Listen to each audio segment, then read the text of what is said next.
You create programs? Good evening and welcome to Bronx Talk. The Women's Housing and Economic Development Corporation, better known as WEDCO, has recently completed a Melrose Community Survey to identify needs and interests of the community. The results cut into the core of life in that part of the Bronx and much of the Bronx, frankly. So tonight we thought we'd present that survey along with some analysis that can address the health, nutrition, and many other needs of this Bronx community. Folks, we can't solve the problems in the Bronx unless we fully understand them. And so tonight is an opportunity to do just that. We're on tape tonight, and so we will not take phone calls. If you want to email questions or comments for us to read on the air, then please do so at BronxTalk@bronxnet.org, and we read them on the air during a future edition of our program. But for the here and now from WEDCO, the Director of Community Development, it is Kerry McLean. Good evening. Thank you for joining us. And a Professor of Allied Health at Monroe College with a specialty in public health, Dr. Christine Freeney. Thank you for joining us. And we should note that Dr. Freeney has brought her class of public health students to join us in the studio, so they're here very quietly on the side. And also on the phone tonight, we'll be joined by the program coordinator for the Partnership for a Healthier Bronx, Emma Rogers. Ms. Rogers, are you with us here on the show? Do we have her here? I am, thank you. I didn't hear her yet. Do we have her here? Ms. I'm Rogers, here. you with us? Well, we'll make sure that she is with us eventually. They say yes. We'll get her eventually. Ms. McLean, let's start with you. Yes. So why do this survey? What is this all about, really? So WEDCO is a community development organization here in the Bronx. We're a nonprofit, and we were founded with a mission of building a more beautiful and equitable Bronx. One of the things that we do is build green affordable housing. It's not the largest part of what we do. We only have 2 buildings, but a large part of our work has to do with economic development. So we plan to build another development, our third development, in the Melrose community. And as a precursor to that, we decided to do a community needs survey to get a better understanding of what community members' needs and interests are, exactly as you stated earlier. So that was the impetus for conducting the survey. So in other words, as you expand, you want to make sure that you do it in the right way that addresses the needs and other things going on in the community, what people want. Exactly. What a nice, refreshing way of going about business. We talk on the show all the time about top-down development, and nobody listens. We're getting this in our neighborhood. Well, that's nice to hear. Dr. Freeney, we were talking before the show, and you said, well, everything that you do has to do with health. Talk to me about what you teach at Monroe, the whole new industry of public health, and why that's important and why that's related to what we just heard from Ms. McLean. Well, I think public health isn't considered the new topic, but it is becoming the hot topic because we're finally realizing that public health and health promotion is everywhere, especially with the news these days with Ebola. We're realizing that this world is interconnected, and everything that's in your community that they address with housing leads back to your health, your socioeconomic status, your living environment, where you're located. All of it will affect your health. So at Monroe, we're teaching health education, health promotion, and health administration. And I'm making a very large assumption that what you heard from Ms. McLean about their desire to reach out to the community and assess the needs is that's exactly what we want and we would hope for, is to conduct a needs assessment. It's the one thing that we always say to do before you move in. Okay. I want to just clue people into what the survey is about. Are we ready with the phone call? Because I know Ms. Rogers, are you with us? Because I'm not. I'm here. Oh, there we go. Okay. So let's just talk about this survey. Talk to me about how many people you studied, how many people you talked to. Would you call them on the phone? Did you hand them a piece of paper in the street? What did you do to identify people who were going to participate? Sure. So we actually surveyed 1,000 people who live, work, or go to school in Melrose.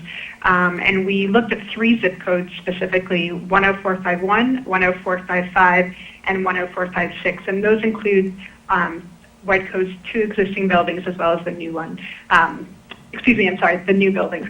Pardon me. And we reached out to people a number of ways, starting last December all the way through June. We contacted them via email, both through e-blast, through Facebook. We did a number of meetings where we met with community organizations and then people that they provide services for in Melrose, as well as other programs.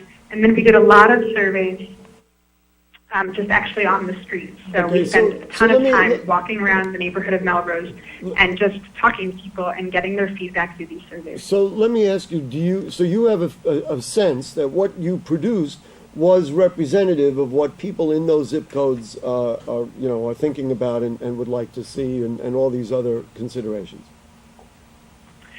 Yes and no. I mean, I think the Bronx is the least healthy county in New York State. We're literally ranked 62 out of 62. Yeah, that's the undercurrent of what we're talking about tonight, as a matter of fact. Go ahead.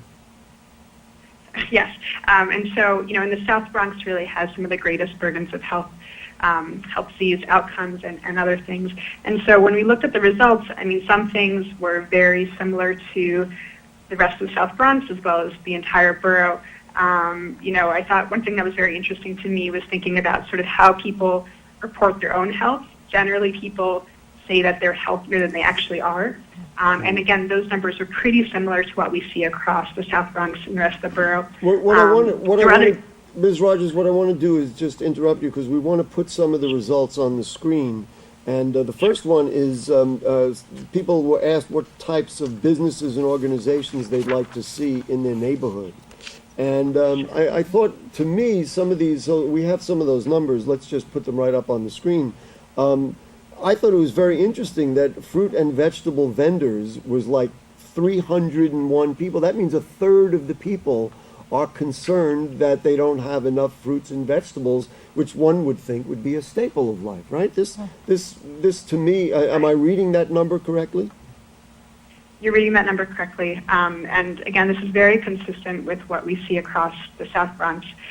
People do not have access to fresh fruits and vegetables, whether it be at a supermarket, at a bodega, at a green cart, a vendor that actually sells fruits and vegetables. So again, it's access to healthy food is really one of the main things that we look at as a coalition. Let's keep that on the screen there, and I'm just going to run down the list of things. And each one of these got more than 200, 225, and so fruit and vegetables, entertainment, a movie and arcade, more than 1/5, actually more than a quarter of the people had said that was interesting to them. An indoor fitness center and a gym, also about a quarter of the people. Cultural institutions and community centers. These are very significant things, very basic things that people say they don't have in the neighborhood. Let's go to the second one. The next one was things they want help with. And this, again, was startling. Housing, employment, job training, computer training, continuing education, and youth education. Ms. Rogers, were these a surprise to you when you heard these things? Absolutely not. Again, we know that there's very high unemployment rates. There's very few affordable housing, and most importantly, quality housing in the neighborhood. And again, I mean, all of these things can lead to good or bad health, as the professor said earlier. So, again, when we look at this, we really say very clearly that we need to address all of these different things. There's clearly quite a lot that's listed there, but they all matter in terms of how healthy someone's going to be in the future.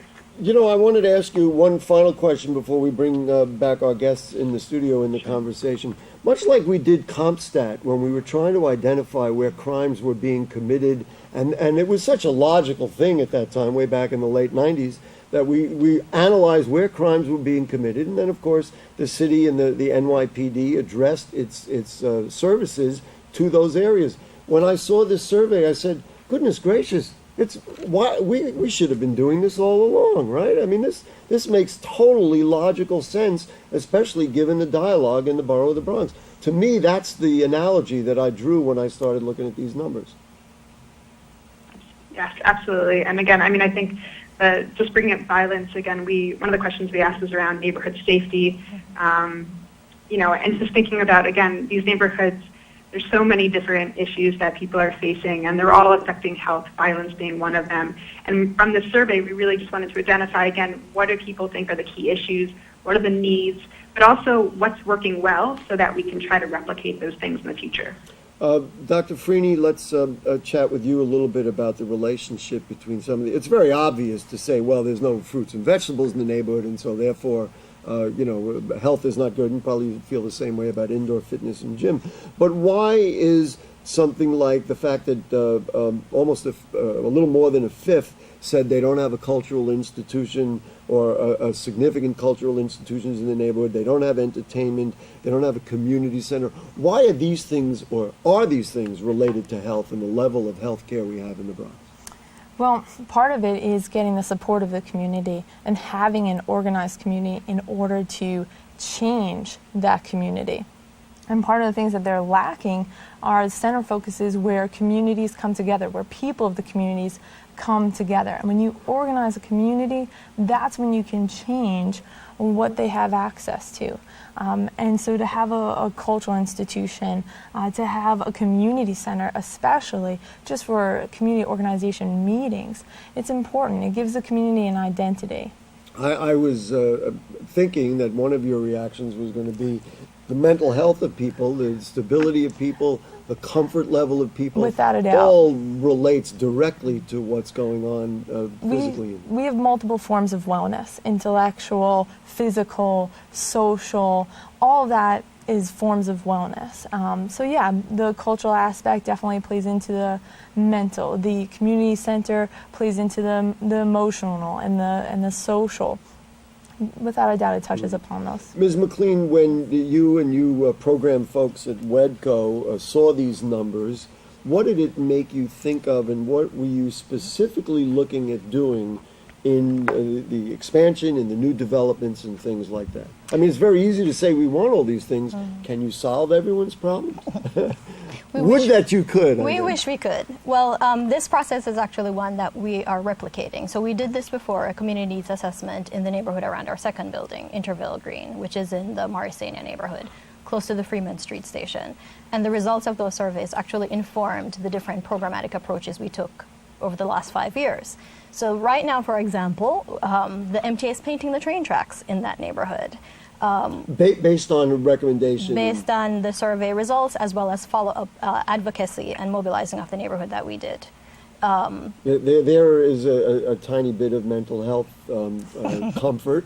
No, absolutely. For sure. If people feel proud of the neighborhood or say, oh, it's not dingy, then they're going to feel better. I mean, definitely. I'm preaching on Dr. Freeney's line right here. But go ahead. In addition, the Department of Transportation implemented streetscape improvements as a result of community planning and surveys that we did, where people said that they didn't feel safe crossing the street. The Department of Transportation also installed additional lighting in the neighborhood, even though there's still an issue with lighting.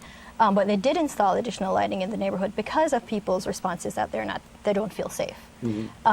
So this surveying activity that we did in Melrose is actually replicating, again, something that we did in the Morrisania neighborhood, Crotona East, which we're able to leverage the results of that and basically get the city as well as businesses' attention to responding to the needs in the neighborhood. You know, I know we deal, of course, with the entire borough of the Bronx, and now we're talking about a small piece of it.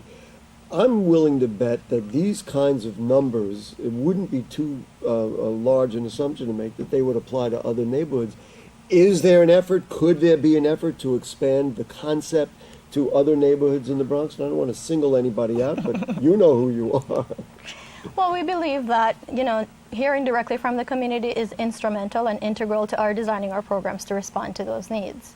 So we would not approach this process any other way. With regard to health, one of the things that we've done is we've worked with the New York City Department of Health to implement the Green Cart vendor program. And that, again, was a direct result of people telling us that they didn't feel like they had enough access to fruits and vegetables. So this surveying effort in Melrose, we expect to advise us in our determination of what types of programs to bring to Melrose. Is it childcare and enterprising entrepreneurship building programs? Is it making sure that there are educational opportunities that are really rigorous, as well as just rewarding for children and for their parents? So it's looking at all of those things that community members have said are their top needs and designing programs to respond to them. Dr. Freeney, you can give us a little perspective on the concept, which clearly you support. How unique is this? I mean, back to my question about CompStat. Once, the city did that, and I guess it was the former Commissioner Bratton when he was the commissioner way back when, and they did that and it revolutionized crime fighting in not only the country but in the world. Are we at the tip of something new, or is this being done elsewhere? Because This to me is just beyond logical. Unfortunately, it's not being done every single time.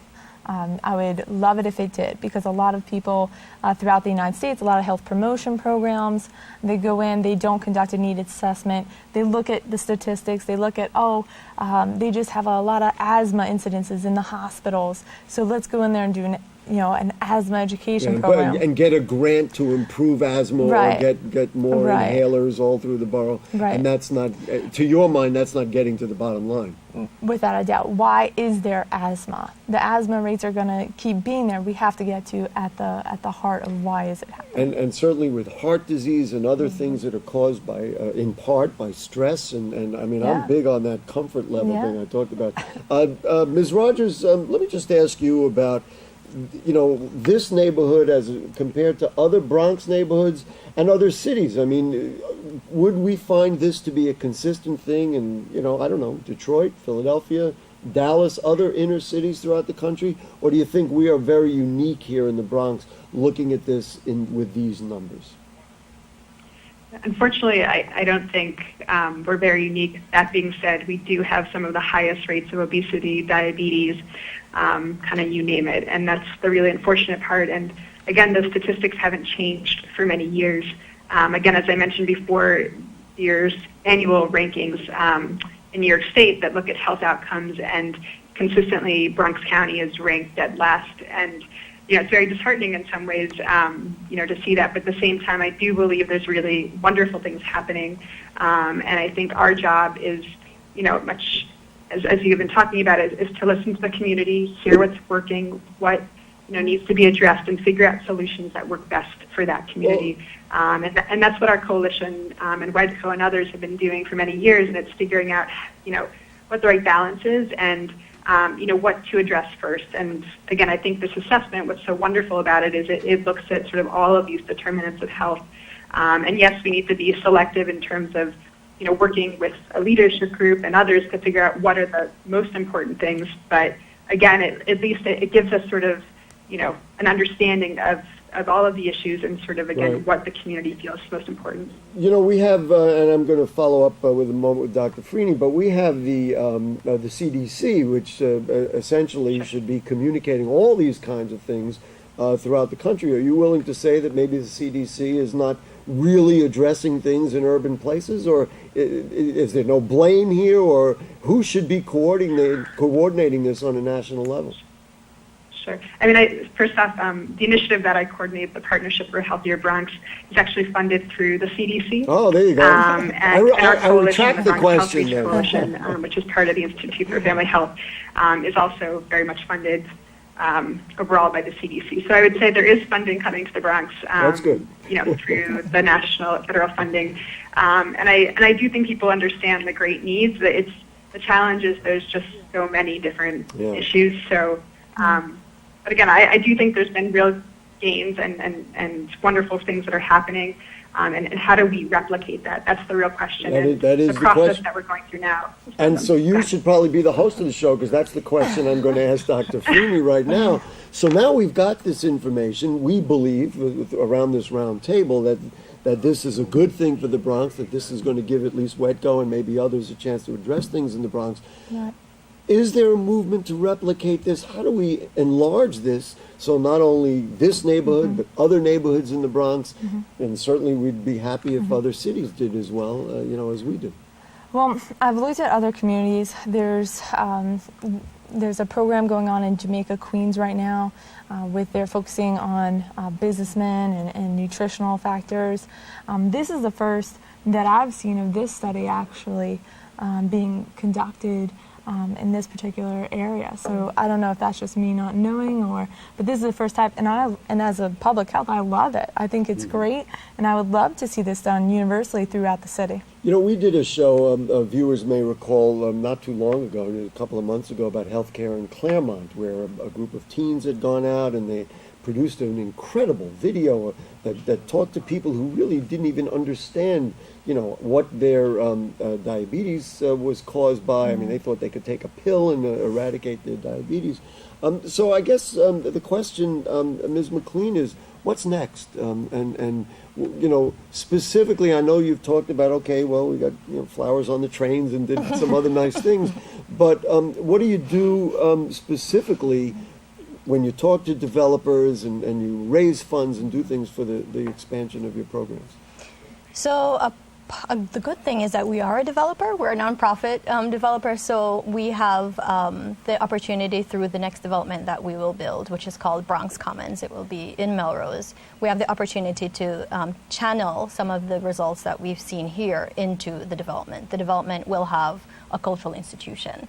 So in response to some of the things that have been said on this survey, as well as things that we've been hearing for years, we will be creating a cultural institution. We've already actually created a cultural institution called the Bronx Music Heritage Center, but it will be permanently housed within this Bronx Commons development in Melrose. The other thing that we've done is we've been looking at the retail needs in the neighborhood. So in response to some of the things that people have said, needing more health facilities, needing more places where they can buy healthy food. So we're looking at how to attract new businesses to the neighborhood that can respond to those needs, whether it be a restaurant, a healthy grocer, other types of things that will basically be in the commercial space that we have in this building. I sit in this chair every week and I hear about all kinds of development, and frankly, Bronx neighborhoods are struggling to communicate these things. Gee whiz, they're putting up these buildings, but did anybody ever ask, where's the grocery store, where's that? It's frankly refreshing to hear you say these things. Ms. Rogers, before we let you go, any further studies, or you think there'll be something next in this process of polls and studies, or is this really what we have right now and we're going to move on?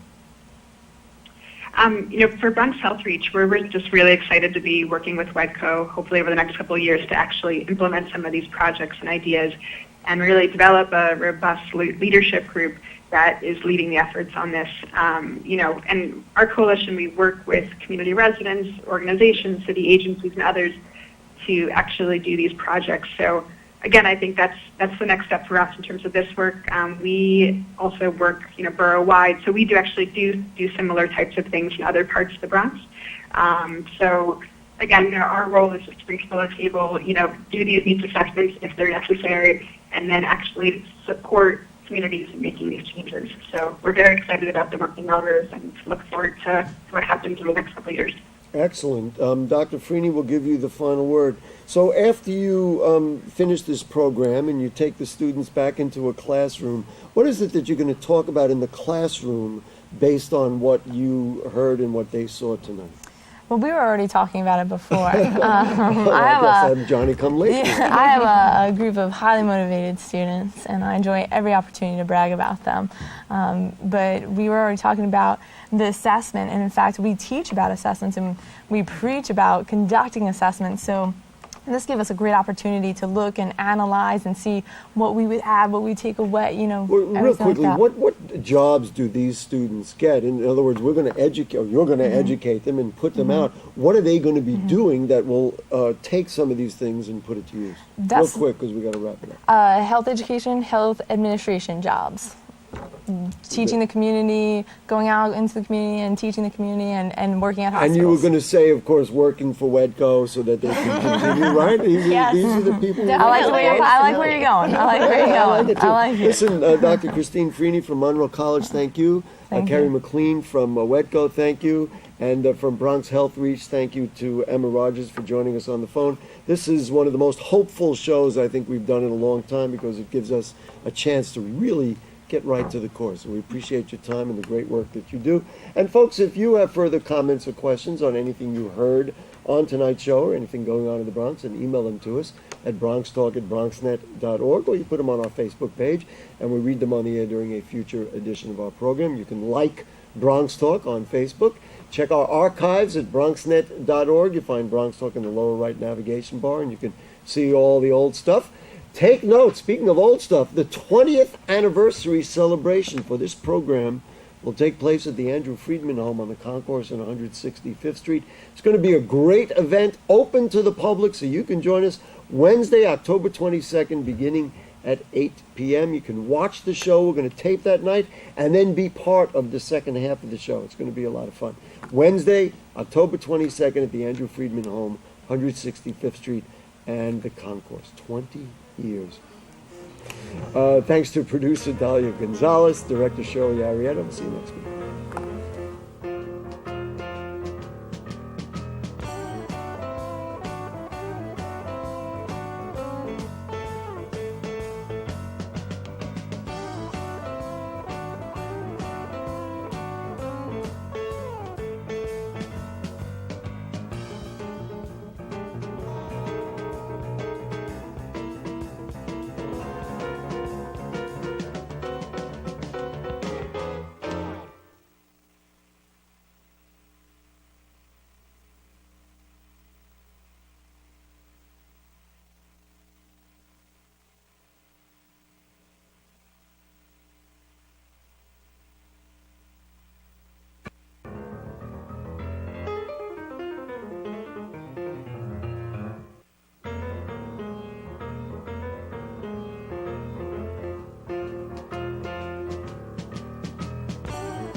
Look at me. Hey. Raymond, look at Mommy. Maybe the light hurts his eyes. Maybe she's just not hungry. Maybe he can't hear us. Maybe we're not stimulating him enough. Maybe it's a phase.